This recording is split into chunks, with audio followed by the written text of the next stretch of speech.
Estamos aqui com o professor, doutor, advogado, juiz, ele pode se apresentar, Otávio VR Filho, com uma grande satisfação de estar conversando sobre as grandes personalidades da cidade de Ribeirão Preto. E para começar falando em grandes personalidades, começando falando da sua personalidade, de quem é o Otávio VR Filho, que faz um trabalho fantástico, maravilhoso, do qual eu sou fã, indico para os alunos que pesquisem, que utilizem a plataforma VR para fazer as suas pesquisas. Então, quem é o Otávio VR Filho para a comunidade de Ribeirão Preto ficar conhecendo desse trabalho? Bom, eu sou natural de Sertãozinho e estudei, fiz o meu colegial em Campinas, depois uma parte aqui no Otoniel Mota e fui estudar na Faculdade de Direito da USP do Largo São Francisco. Em seguida, assim que eu me formei, eu prestei um concurso para procurador da Prefeitura de São Paulo e logo depois, um ano, eu ingressei no Ministério Público do Estado de São Paulo. Bom, vim para Ribeirão Preto e fui substituto aqui. Depois eu fiz a primeira em Cajuru.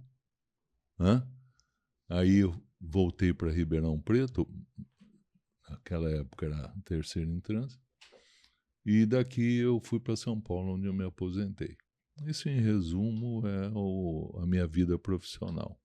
Com relação à plataforma, quando eu estava em Cajuru, eu cheguei lá, não tinha jornal.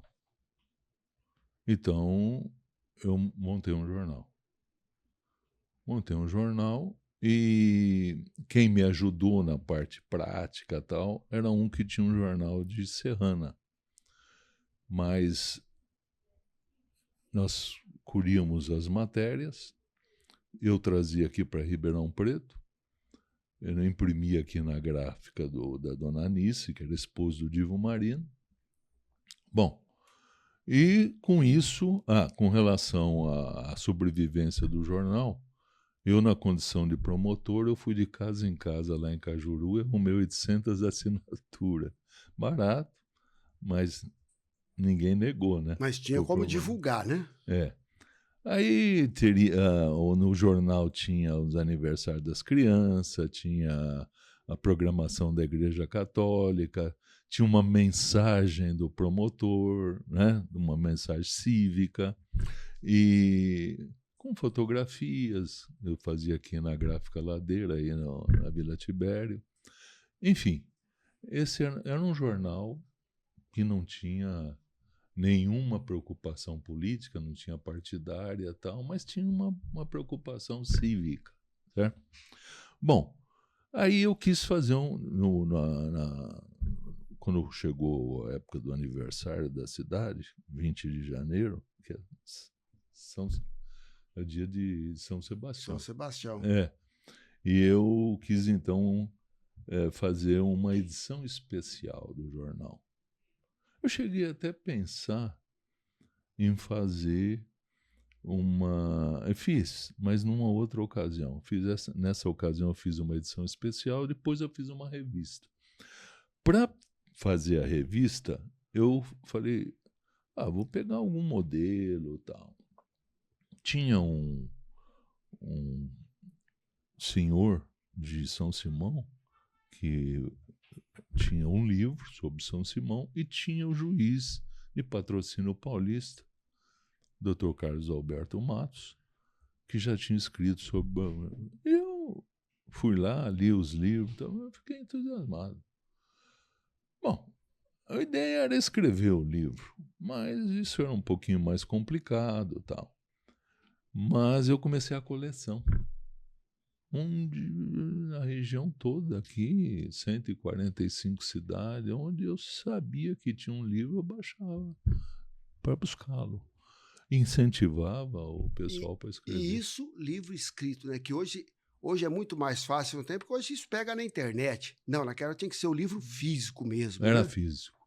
Era físico e eu, às vezes, eu ia todo ano, assim, né, na região de Passos, na região de Barretos, na região de São Carlos, Araraquara, ia até aqui Araras, Poços de Calda, aqui são Mococa, São José do Rio Pardo, essa parte de Minas aqui, Itamogi, Monte Santo, até ali São Sebastião do Paraíso. Eu ia em todo, né? E com isso eu formei um acervo de 2.700 livros. Aqui de Ribeirão Preto, 700, eu tenho 900 livros, só de Ribeirão Preto. E eu não coleciono poesias líricas e nem autores que, de um modo geral, tratam de um assunto universal. Isso é uma biblioteca riquíssima. Eu só trato, na minha coleção, se for possível ver, só ligado à terra e a gente. Terra e a gente. Tanto é que é um negócio interessante. Eu vou nessas cidades todas, pego o livro, leio o livro, faço uma sinopse, né? Porque tem a parte dos livros. Né? Eu os li, eu trabalhava, depois eu fui para o UNAERP, também fiquei lá fiquei 12 anos. E eu, que eu fazia? Como eu trabalhava, eu levantava às 4 horas da manhã, no final de semana, e ia até 11 horas da noite, para ler o livro e fazer uma sinopse. É lógico que com o tempo depois a coisa foi, você pegava um livro e... Eu já tinha feito o clássico, então eu tenho uma leitura dinâmica. Entende? E tem mais, eu leio qualquer livro, aquilo que eu já vi, por exemplo, o canto do passarinho na árvore, a parede cor de tal, aquela árvore e tal, tudo isso daí. Eu falo que o escritor, para fazer mais do que 10 páginas, tem que ser muito bom e com muita leitura. Aí ele fica vendo tal. Agora, tem aqueles escritores de um assunto específico, técnico, tal, que ele põe uma ficção tal. Mas a grande parte, esses que escrevem contos e tal, isso aquilo, eles, né, são leitores tal, e fazem. Eu levantava às 4 horas da manhã e até às 11 horas da noite. Com isso, eu tenho uma sinopse de 2.700 livros. 2.700 e não para.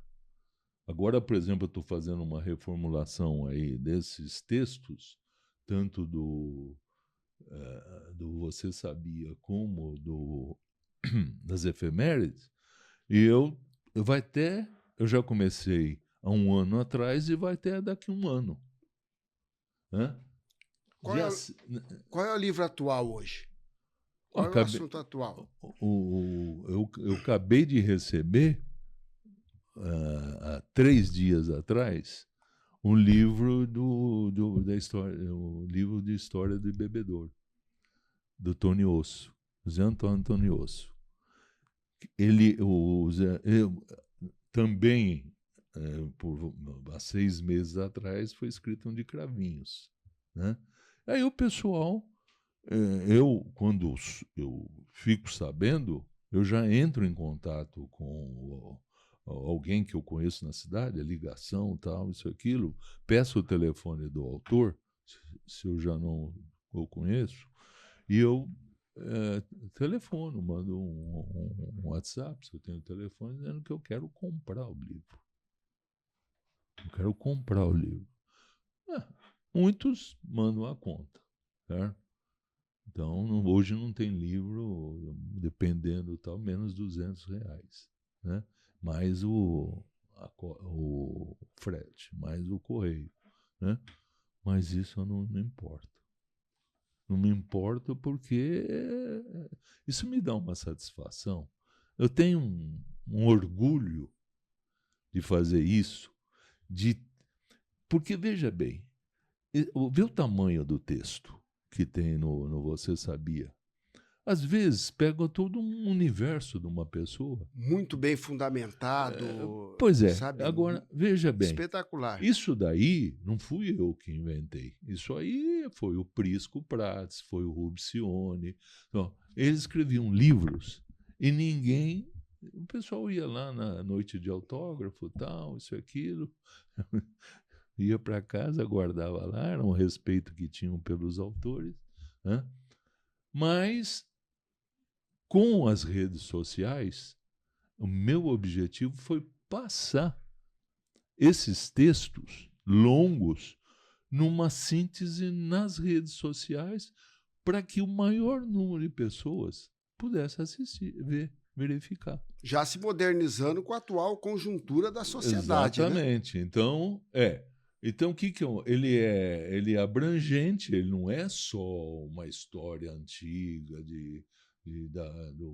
dos primórdios daqui, os primeiros entrantes, quem é que doou as terras. Não, isso faz parte. Mas também atividades contemporâneas. Né? Então, a gente fala dos clubes, a gente do palestra etária, recreativa, tênis clube e tal, né? Porque isso é uma história. Quando foi fundado, tal, isso aqui, Centro Médico, a OAB, ou a Associação dos Advogados, tudo isso daí faz parte, porque é histórico, tem pessoas que fundaram, cujo nome estão lá, tal, isso aqui é o que a gente objetiva E fazer. sabe que esse assunto, esse tipo de mensagem, de conhecimento, eu me inspirei nisso aqui, nessa sua página, inclusive utilizo ela como referência, porque eu disputo prova de ciclismo. Então, as provas de ciclismo, cada domingo é em uma cidade. Né? Aqui da região toda, né? Até já São Sebastião do Paraíso, vai até o sul de Minas aqui. E aí eu vou lá, disputo as provas de ciclismo, e todo mundo, ganhei, não sei o quê, subi no pódio. Aí eu comecei a contar a história da cidade. Aí eu venho aqui, pego nos seus... Então, a São Sebastião do Paraíso, eu vou lá, coloco a história de São Sebastião do Paraíso, falando da minha... Então eu falo da prova e como foi São Sebastião. A receptividade é outra. Isso, aí eu coloco. Mas aonde eu chego hoje, professor, quero ver que o senhor vai colocar da minha cidade lá, quero ver escrever. Então eu já fico esperando, né? Ainda até brinco, falo assim, olha, só se eu subir no pódio. Se eu subir no pódio, eu faço, senão eu não faço, não. Sabe, acho que tem gente furando o pneu dos adversários para poder chegar no pódio e ver. Mas parece que não tem muita importância, mas como o pessoal valoriza quando se conta a história deles. E o interessante, né, que da sua plataforma, que eu vejo, é que tem por data, né? Todas as datas. Então, cada dia do ano tem um acontecimento. Tem que ter muito conteúdo para alimentar isso aqui, né?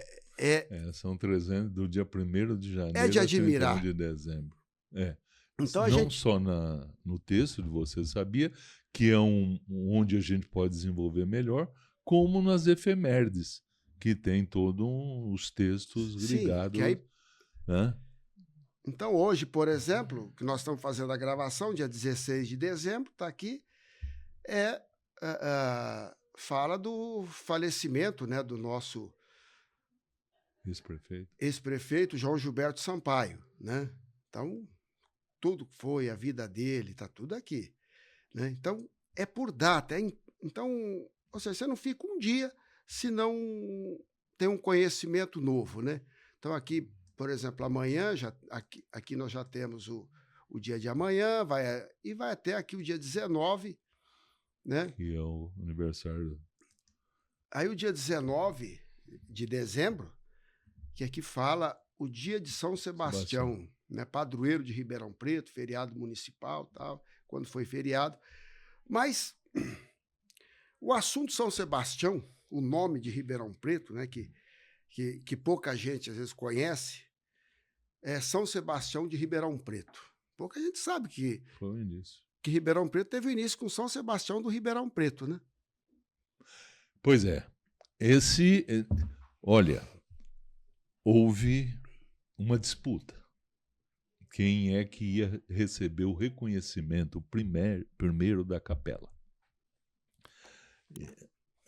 Quem iniciou e não conseguiu foi o pessoal lá das Palmeiras, né?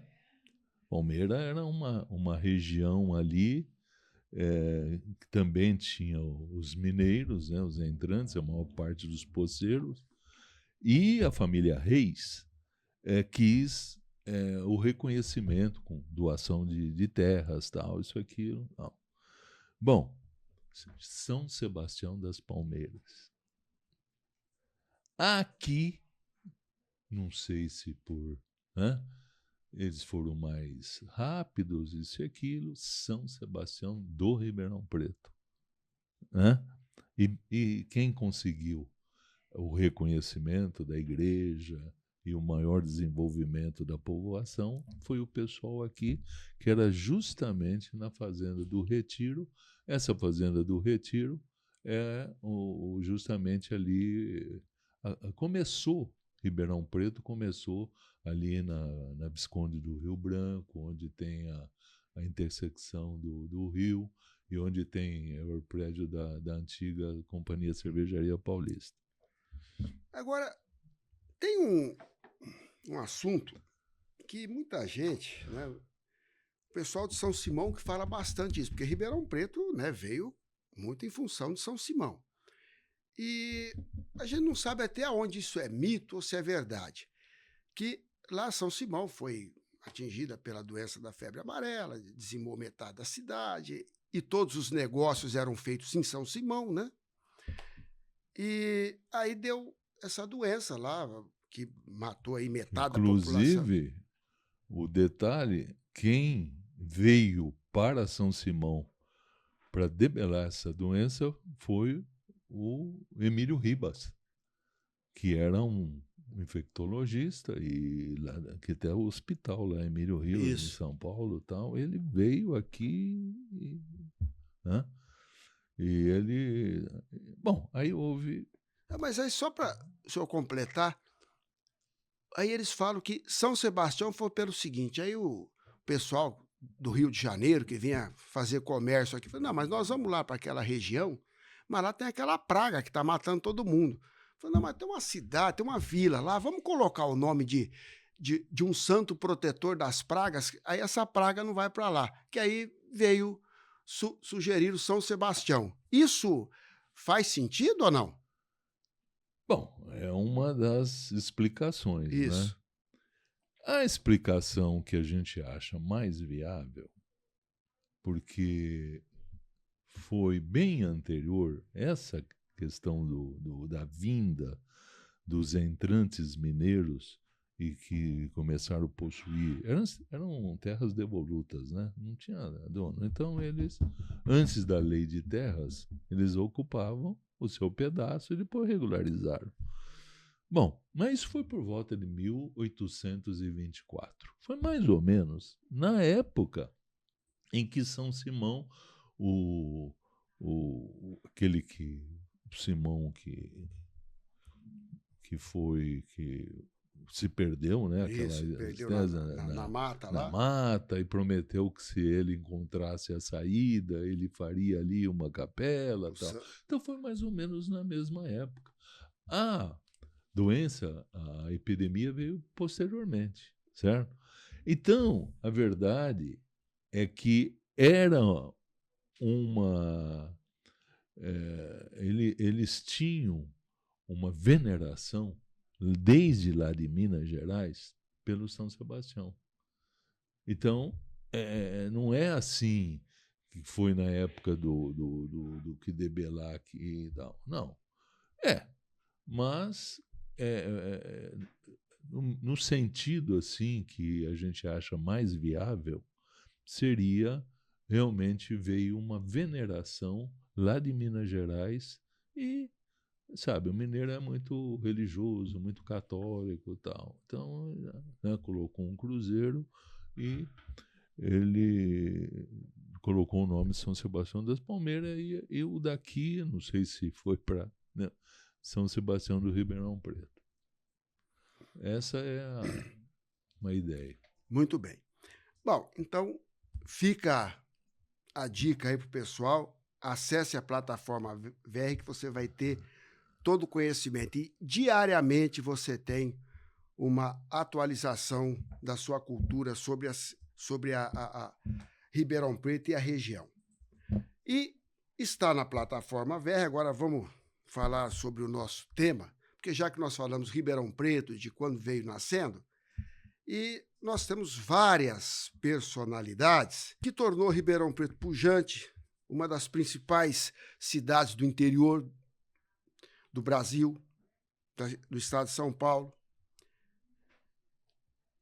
E o que me incomoda como professor da área de negócios, economia e administração, é que quando nós falamos dessas pessoas, como, por exemplo, do primeiro que nós vamos estar falando aqui, que é o Antônio de Ederiksen, quando nós falamos para Antônio, não precisa falar, se a gente der uma busca na internet, Antônio de Ederiksen, vai aparecer a avenida, vai aparecer todas as empresas que estão situadas na Avenida Antônio de Ederiksen, mas dificilmente tem que fazer muita procura para localizar alguma coisa do que foi Antônio de Ederiksen. E às vezes que nós localizamos, a própria busca encaminha para a plataforma VR. Aí seria justamente colocar plataforma VR e Antônio de Ederiksen. Aí aparece. Exatamente.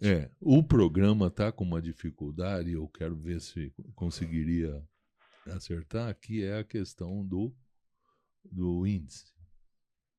Para que o cidadão, às vezes, por nome, sabe? Coloca Antônio de Ederiksen e apareceria o texto sobre Antônio de Ederiksen.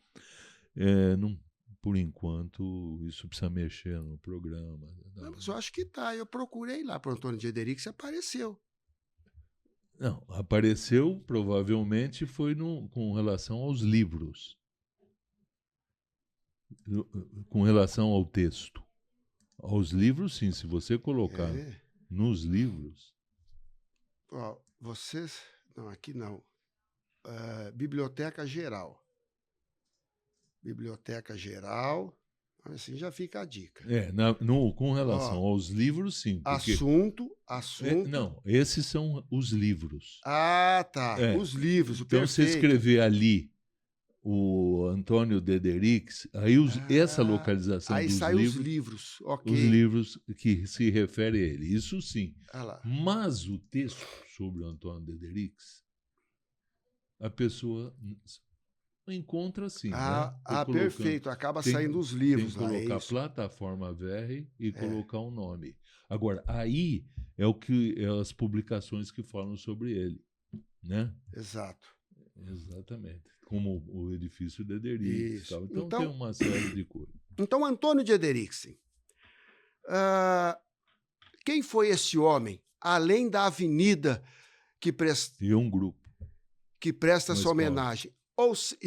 E o grupo, né? Tem o grupo. Então, quem foi esse homem que merece esse destaque? O que ele fez para merecer essa homenagem de uma avenida, num dos principais pontos de Ribeirão Preto, e a escola? Bom, o Antônio de Ederiksen, ele é de uma família abastada até, estudou na Europa, ele é de Santos, estudou na Europa e veio para essa região porque era o Arthur de Ederiksen, que era tio dele, parente dele, ele veio para Ribeirão Preto porque ele era o homem da empresa alemã, Willy, que financiava o Schmidt, Francisco Schmidt, e o Francisco Schmidt recebeu dinheiro, ele fazia a produção de café, essa empresa exportava, a sede dela ela tinha em Santos, mas a sede dela em Hamburgo. Todo o café que ia praticamente para a Alemanha era dessa empresa. Bom, aí ele veio para cá, foi trabalhar numa fazenda desse parente, né? E aí ele acabou sendo o síndico do antigo Banco Construtor de Santos, que tinha falido. Esse Banco Construtor era um banco e tal, tinha empresa de materiais e tal. Bom, aí ele... Ou seja, ele era um banco, tinha um nome, mas era uma empresa que vendia materiais de construção, né? Exatamente. Não, isso também antes dele assumir. Aí, como ele veio com o síndico da massa falida, tal, isso, aquilo, ele resolveu ficar com a empresa. Não sei por quanto que fizeram, se era para ele que receberiam posteriormente e tal. Não sei se ele tinha todo o dinheiro para ficar com essa massa falida, porque toda massa falida tem muito débito. Aí ele convidou o Wilber, que foi o início da sociedade, porque o Wilber era mais técnico. Ele era... Porque tinha serraria, metalurgia, tinha... Bom, e ele, então, foi aí que depois ele comprou a parte do Wilber, né? O Wilber ficou meio, assim, desacursoado com o Ribeirão Preto, na época da Primeira Guerra Mundial, porque a casa dele foi atacada pelo pessoal, porque ele era alemão, né? Então, é mais ou menos essa a história. Aí ele formou um império, né? Ele formou um império, né? E ele fez esse edifício, ele inaugurou esse edifício em 1936. Está aqui até hoje nós estamos gravando 20 de dezembro, né? Daqui a 4 dias. Pois é. 88 então, anos do edifício de Ederix. Exatamente. E ele, então, sabe que ele falou, eu vou fazer esse edifício, que era o primeiro arranha-céu de Ribeirão Preto. Que é esse edifício aqui. Ele falou que isso daí foi para combater o desânimo promovido pela crise de 1929. Né? E tava ele e o Meira Júnior, com o Quarteirão Paulista, que foi inaugurado em 1930. Né? Então, ele bancou isso daí, ele fez o prédio do Hotel Moarama, né? E todo aquele quarteirão lá, ele foi vendedor de carro, material de construção, venda de... Que é esse prédio, que é ali na Saldanha Marim, né? Posto de gasolina, que hoje ali é onde está aquela parte de motos. Tem a moto, Santa Emília, tem uma escola. Então eles fizeram uma reformulação todo ali e era de frente, né? Isso. Aqui é a Saldanha Marinho, lá de cá. E essa loja que era o prédio do antigo Banco Construtor, que está lá ainda na São Sebastião com a Saldanha Marinho, né? Exatamente. Então ele foi o antigo Banco Construtor. Não, ele ficou com o nome, né? Mas a atividade dele já não era... O início desse banco que faliu era financeiro. Era mas uma loja de utilidade. Ele era do comércio. Era atividade industrial e comercial. Ali, na rotatória Amin Kalil, onde tem aquela agência Volkswagen, lembra?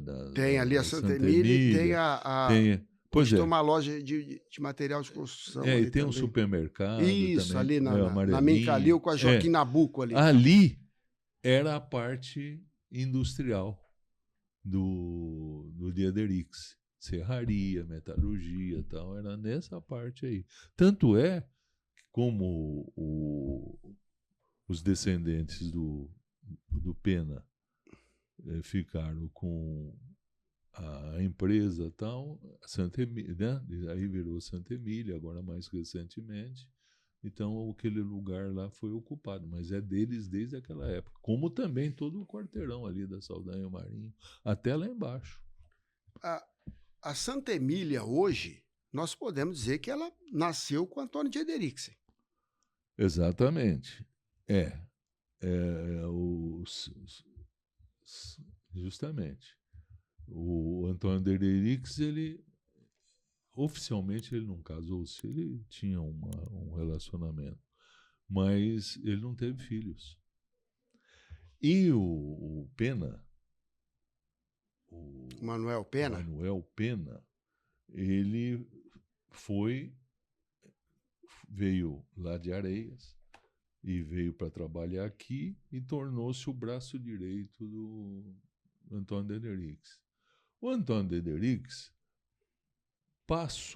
deu ações para uma série dos funcionários mais leais e mais, né? Por fim, ficou com o Manuel Pena.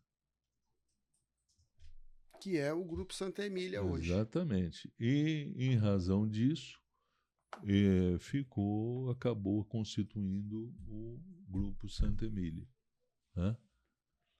Então, hoje, aí mudaram de local, as outras atividades, alugaram, até parece que o prédio está fechado hoje, né? Não sei não.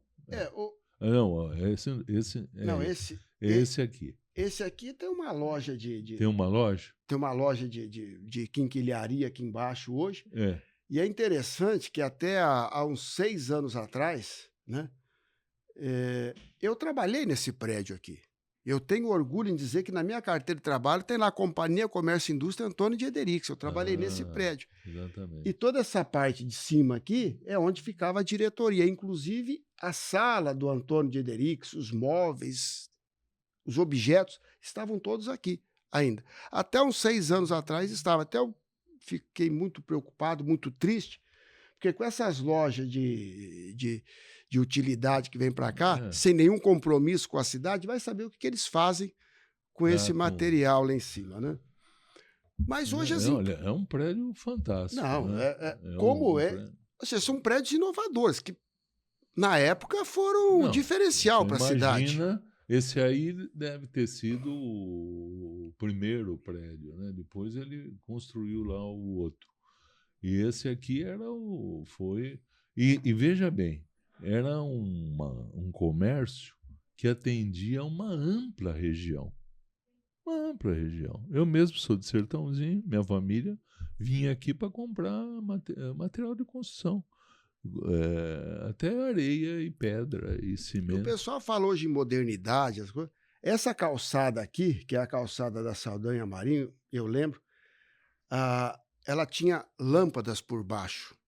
Ela tinha lâmpada. Então, na época do Natal, assim, essa época, eles acendiam aquela... Então, essa calçada, ela ficava todo com assoalho iluminado. São coisas que a gente hoje quase não vê. Exatamente. E uma outra situação, quando fala do Manuel Pena, que ele fez essa doação para os empregados mais fiéis, como reconhecimento, né? Hoje a gente não vê isso. Porque hoje você vê as empresas que falam que fazem distribuição de lucro, participação nos lucros, mas é um lucro muito pequeno perto daquilo que o Antônio de Ederixen, por exemplo, fez. E há relatos que ele era uma pessoa muito... que ele tinha um cuidado, ele tratava muito bem seus empregados, né? Sim, não, ele é um benemérito, né? Porque ele fez o asilo lá, a Ana de Ederixen, que era a mãe dele, né? Isso.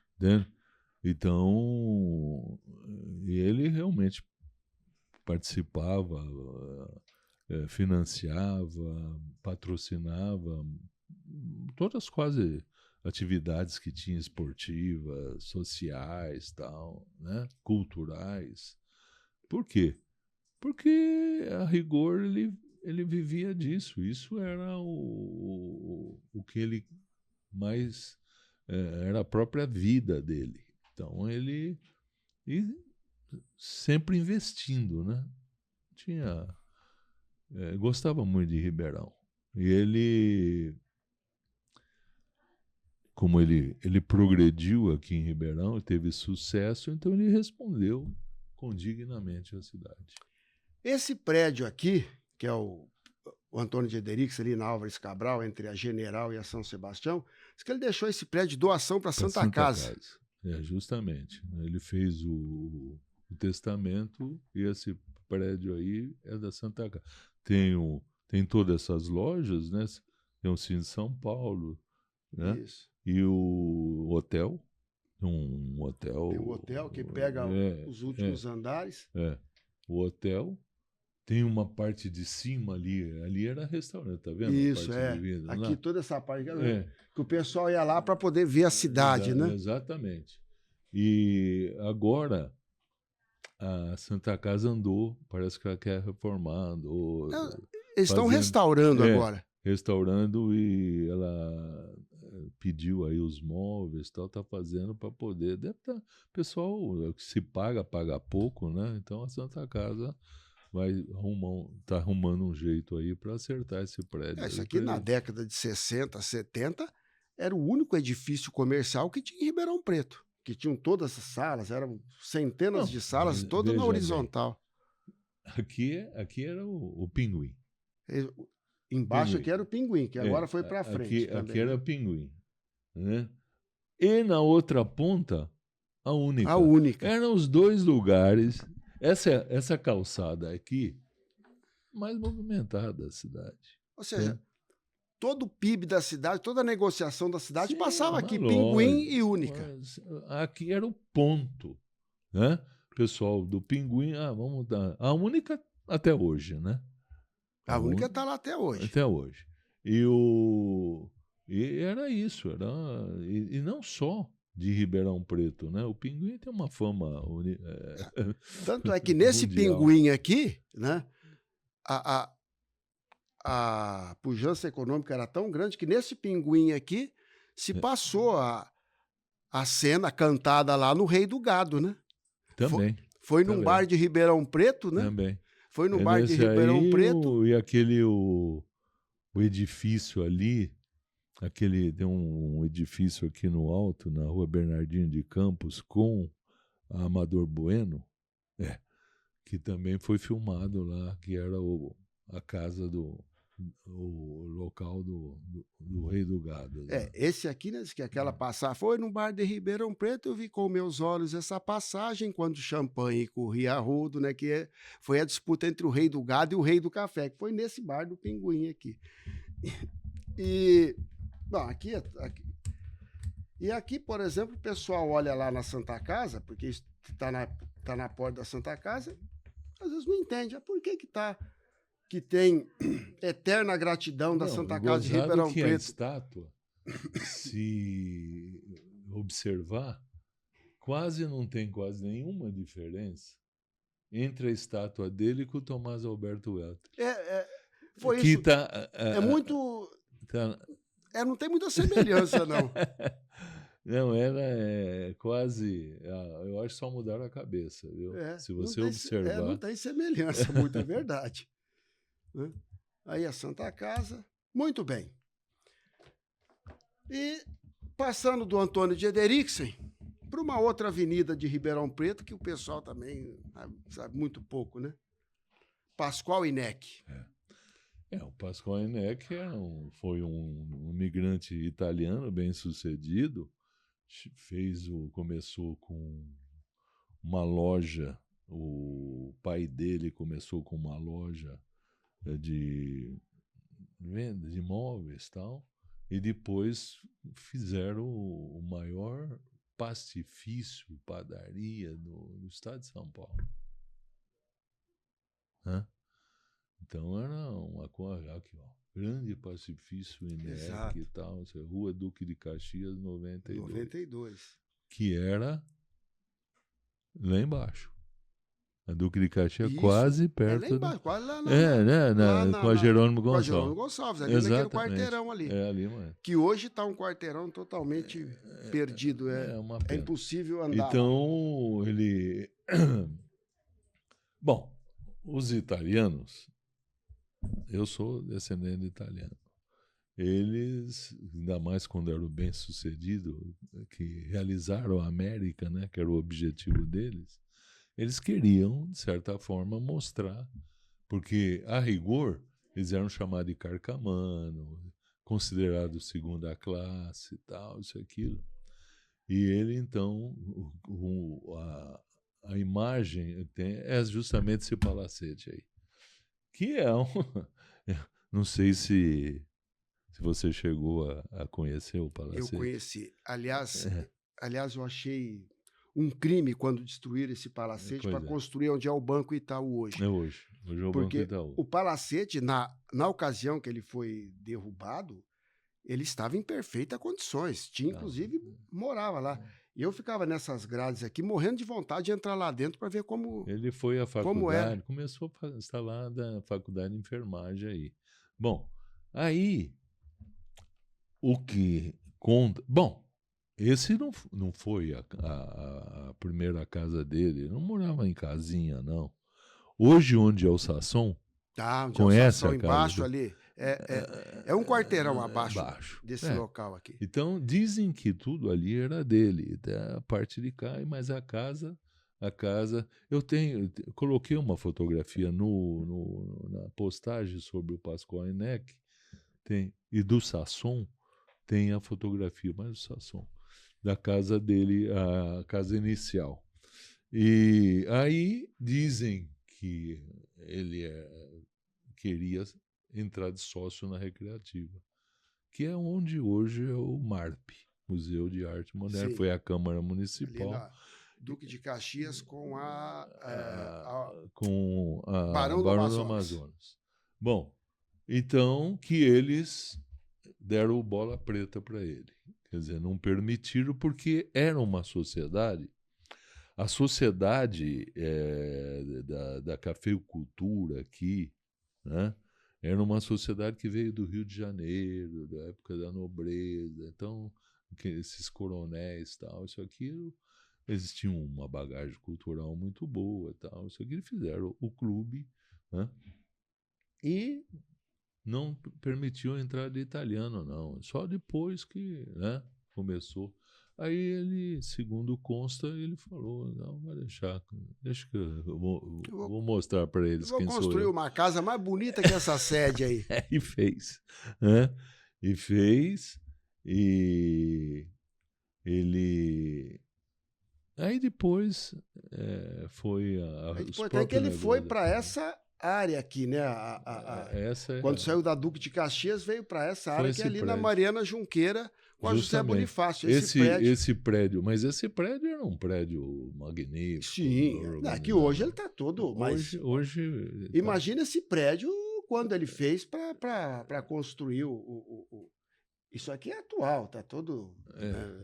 ninguém preserva nada. A decadência da Baixada. Exato. Né?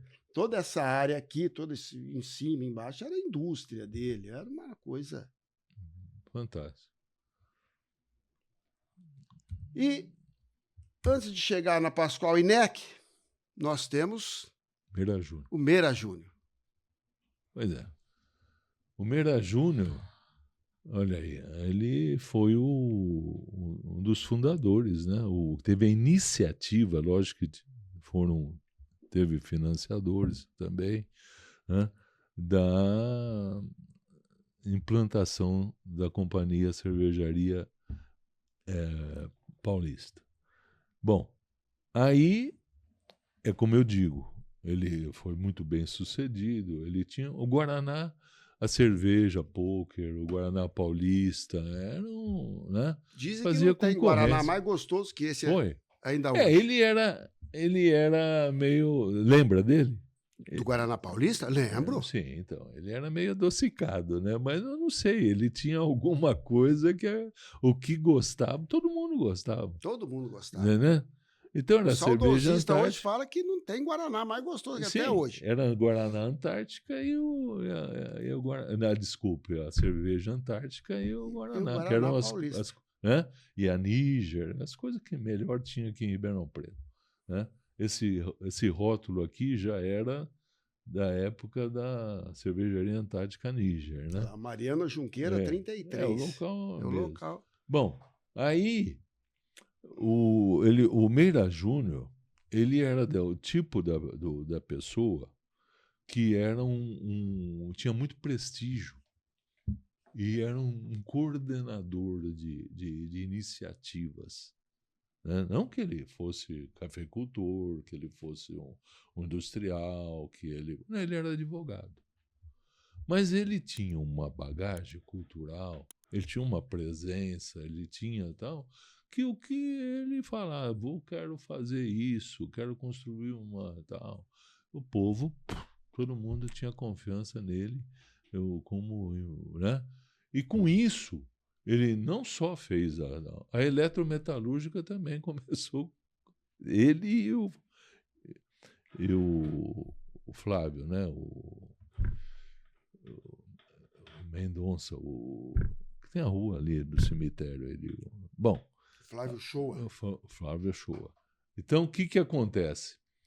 Aí, com isso, em razão da crise e do desânimo que tal, e para mostrar que Ribeirão era realmente a capital do café, tal, isso e aquilo, olha que foi construir o Quarteirão Paulista.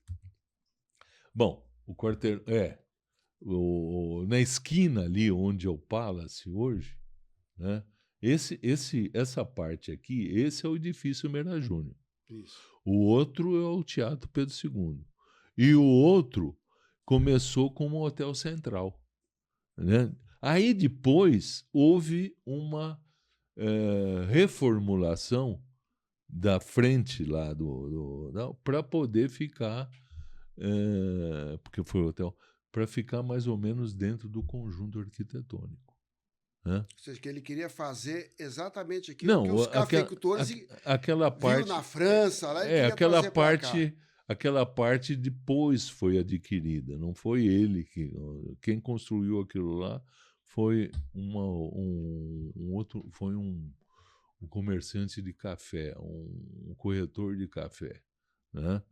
Então ele fez essa parte aqui, depois incorporou aquela do Palace, o Hotel Central, depois o Hotel Palace. E aí fizeram esse estilo neoclássico, né? Com todas essas, né? Que o Teatro Pedro II, que ele quis fazer o Teatro Pedro II como uma forma de agradecer Ribeirão Preto por tudo aquilo que Ribeirão Preto fez pela indústria dele. Pelas atividades, pelas iniciativas dele. E ele era tão assim, pensava na frente e não se lamentava, que ele construiu isso daí, imagina, foi inaugurado em 1930. 30 estava todo mundo quebrado. Sim. Os principais. E ele tá certo que ele começou antes, mas concluiu, não ficou. 1930 foi um ano depois de 29. 1930 também ainda repercutia a crise, certo? E ele então fez a iniciativa da eletrometalúrgica. Quem viu a Constituição, o Estatuto da Constituição, vê que ele era ele e o Flávio Shoa, né? Então, era um homem, ele é um grande advogado, né? Ele tinha a banca dele, era ele, o Fábio Barreto, né? E ele, o Fábio Barreto e o Camilo de Matos. Aqui quem tinha todo o poder político, econômico, era a família Junqueiro. Sim. Eram grandes cafeicultores, tal, isso aqui. E eles, coronel, tinha aqui, na parte masculina, era o coronel Quinzinha Junqueira. E feminina, que tinha todo o respeito da cidade, era assim a Junqueira. Tinha a dona Amélia Junqueira também e tal. Então, esse povo, eles controlavam a vida da cidade. E tinham as questões jurídicas, isso e aquilo, que eram os 3 advogados. Era o Meira Júnior, era o Camilo de Matos e o Fábio Barreto. Ou seja, tudo que se passa, todo o embrólio jurídico da ocasião passava pelos 3. Por eles. Sobre aquele crime de Cravinhos, que foi a Iria Junqueira, que foi casada com Iria Alves Ferreira. Mas o marido dela era irmão do Coronel Quinzinho, Luiz Antônio, né? Da Cunha. Luiz da Cunha, aquele da rua aí. Sim. E o que acontece? Ela foi processada como mandante no famoso crime aqui de Cravinhos. Aquela questão do genro, veio da França e tal, foi... Ali na Fazenda das Flores, naquela região. Foi aqui no Sapecado, aqui na fazenda, aqui embaixo, Santa Rosa. Sim. E aí, eu tenho uma publicação das razões da apelação, feito por eles. É uma maravilha. No mundo jurídico, eles eram os bambambam, né? Dava gosto de ler. Você vê que o Fábio Barreto foi prefeito, ele era um tremendo empreendedor, chegava, quero fazer uma cervejaria. Ele fazia uma empresa, o pessoal entrava com dinheiro. Ele é conseguia uma sociedade que hoje eles buscam como sociedade anônima, como investidor, eles conseguiam entre eles. Eu acho que hoje em Ribeirão Preto, e foi uma pena, porque aqui teve uma fase áurea, não teve mais um cidadão que empreendia e conseguia investidores como teve porque os outros industriais foram crescendo. O caso, por exemplo, que eu penso, né, no meu modo de ver, o maior empreendedor aqui da região foi Maurício Biagi. Entende? Esse merece um bate-papo só sobre ele. Então, mas esse era dinheiro que o Pedro Biagi, o pai dele, fez aqui a usina da pedra e deu condições para que o filho montasse a Santa Elisa, depois Santa Elisa Zanini, Coca-Cola, bom, enfim. E agora o Meira Júnior não. O Meira Júnior era um coordenador de investimento. Ele captava o dinheiro. Ele devia ser muita simpatia, muito inteligência, enfim, todas aquelas qualidades. E muito confiável, né? Acima de tudo. Que realmente, quer dizer, ele fazia isso e empreendia e bem. Você reparou, né? Os prédios. Os prédios? Não, olha os edifícios. Esse aqui é o que está lá a indústria, na Mariana Junqueira. É onde está aqueles... Hoje é o Tati. É a Tati lá, né? Que o Chaim está preservando lá. Aí tem toda a cervejaria dele. Essa foi toda a produção. Toda a produção dele, né? Aqui. E as obras que ele conseguiu fazer na cidade, né?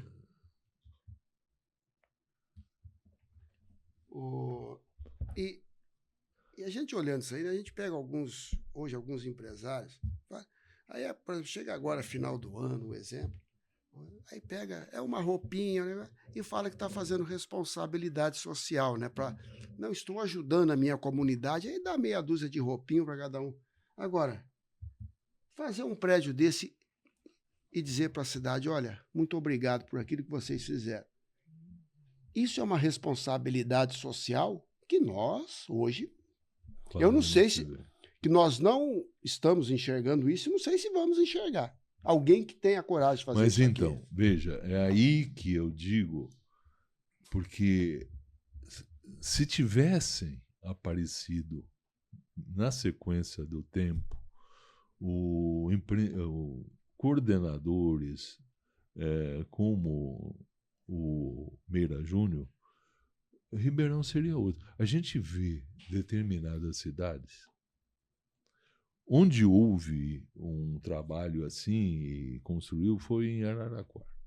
É lógico que Araraquara não se compara hoje e tal, mas naquele tempo que era o Sampaio Vidal, reunia todo o pessoal rico e tal. Vamos fazer o teatro, vamos construir a catedral, vamos... Impressionante. Aqui também, de certa forma, fizeram. Mas, vamos montar fábricas. Quer dizer, então, essa questão do empresário, aquele que tem condições, acima de tudo, confiança, isso uma cidade sempre deveria ter. Certo? Por quê? Porque não questão de um cidadão investir. Não, hoje se faz por ações, se faz por... enfim, Acionistas, pelo pessoas que dinheiro, querem investir. pelo dinheiro colhido no mercado, Exato. ou dos investidores que existem também. Agora, tem que confiar nessa pessoa que eu estou entregando dinheiro, né? E o produto também. Exato. Né? E o pessoal fala que Ribeirão Preto, né, nunca elegeu um presidente da República. Mas que, né, como o senhor fez a citação do coronel Quinzinho Junqueira, mas se alguém quisesse ser eleito presidente da República, tinha que passar pelo coronel Quinzinho. Até onde isso é mito ou é verdade? Não, aconteceu isso com o Washington Luiz, né? Washington Luiz, daqui de Batatais. Ele veio, foi um tempo promotor, porque nomeava-se por política e tal, e ele veio para Batatais, montou um escritório, junto com o Altino Arantes, o Celidônio, um advogado, e ele. Mas ele também era ao que consta, era uma pessoa assim, muito erudita, muito simpática, isso e aquilo. Aí ele foi eleito vereador, e de vereador foi na época da intendência, que a intendência era o chefe do executivo, mas era escolhido, o intendente era escolhido pelos vereadores e nomeado pelo governador, presidente da província. Muito bem. Aí foi onde ele começou. Daí ele foi para deputado, foi isso e aquilo e tal. Mas quem deu a sustentação para ele foi a região, e o coronel Quinzinho Junqueira realmente tinha um prestígio. Não é só ele. A verdade é que era ele aqui, o coronel Francisco Orlando em Orlândia, que, né, surgiu. Né? Aí tinha, enfim, Franca tinha também um lá, coronel da família e tal, e assim por diante. São José do Rio Pardo, isso e aquilo, era toda a junqueirada que eram coronéis e chefe político. Então, meu amigo, você vê a força que tinha o cidadão. E aí apresenta o Washington Luiz, era do Partido Republicano Paulista, né? Que aí depois ele foi prefeito da capital, né? E também na sequência dele foi o Altino Arantes, que só não chegou a ser presidente da República, prefeito de São Paulo, foi governador, presidente da província, né? Então, aí, com todo esse prestígio e tal, ele entrou no partido, o PRP, depois tinha aquele acordo de São Paulo com Minas Gerais, e aí era um presidente mineiro, outro paulista, e quem furou isso daí foi o Washington Luiz, que aí depuseram ele. Doutor Otávio VR, filho, muita gratidão pela sua participação conosco. Olha, essa 1 hora que a gente fica 10 horas conversando aqui, ali os meninos não querem que acabe, eles estão ali, não, vamos continuar mais, né?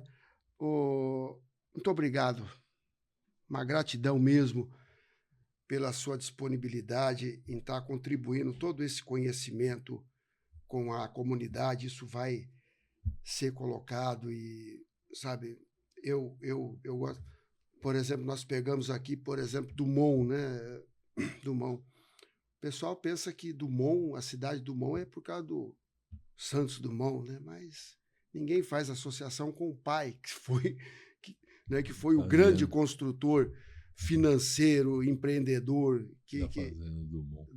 da Fazenda Dumont. Mas nós vamos ter outras oportunidades, vou convidá-lo novamente, e se puder nos atender, né? Não a mim, mas a toda a comunidade de Ribeirão Preto com o seu conhecimento. E quem quer, procure a plataforma VR. Lá, todos os dias, você tem um conhecimento novo, você tem uma informação nova para enriquecer a sua cultura.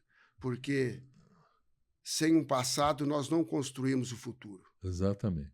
Eu agradeço o convite, também o prestígio do seu acompanhamento diário da plataforma e da divulgação. Isso é muito importante, né? Dado o seu prestígio, o seu programa e tal. E, claro, são assuntos importantes e eu me coloco à disposição para eventual desenvolvimento de abordar outros fatos e personalidades. Muito obrigado.